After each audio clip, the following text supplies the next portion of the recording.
CM Revanth రెడ్డికి అన్ని తెలిసే కావాలనే కుల రాజకీయాలు మాట్లాడుతున్నారని ఆరోపించారు బీజేపీ ఎంపీ అరవింద్.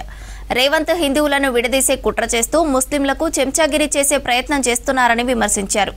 రేవంత్ సర్కారు చేసిన కులగణనలో 1 కోటి మంది మైనర్లు గయాబయ్యారని చెప్పారు. 1994లో గుజరాత్లో అప్పటి కాంగ్రెస్ ప్రభుత్వం మోదీ కులాన్ని బీసీలో కలిపారని అన్నారు. Congress BRS divide and rule పాలసీలో ఎవరూ పడొద్దన్న ఎంపీ అరవింద్ అందరూ ఒక్కటై భరతమాతను గెలిపించాలన్నారు.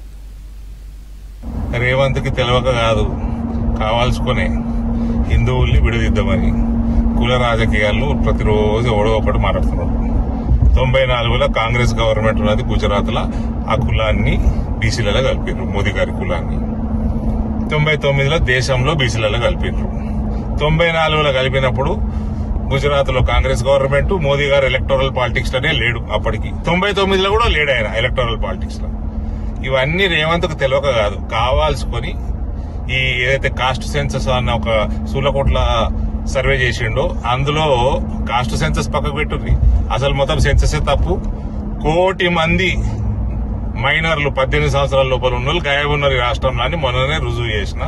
ఈ 1 కోటి మంది గాయం ఉన్నప్పుడు ఇంకెక్కడ సెన్సస్, దిక్కుమాల సెన్సస్ అయిపోయినాక ఇవన్నీ కూడా కావాల్సుకొని హిందువుల్ని విడదీద్దాము, ముస్లింలకి చెంచగిరి చేద్దాము, ఇటువంటి రాజకీయాలు చేసి మనకు భారతీయ జనతా పార్టీ వీక్ చేద్దామని, ఇటువంటి దొంగ రాజకీయాలకి భారతీయ జనతా పార్టీ శ్రేణులు, కార్యకర్తలు, నాయకులు ఎవ్వరు కూడా పడరు.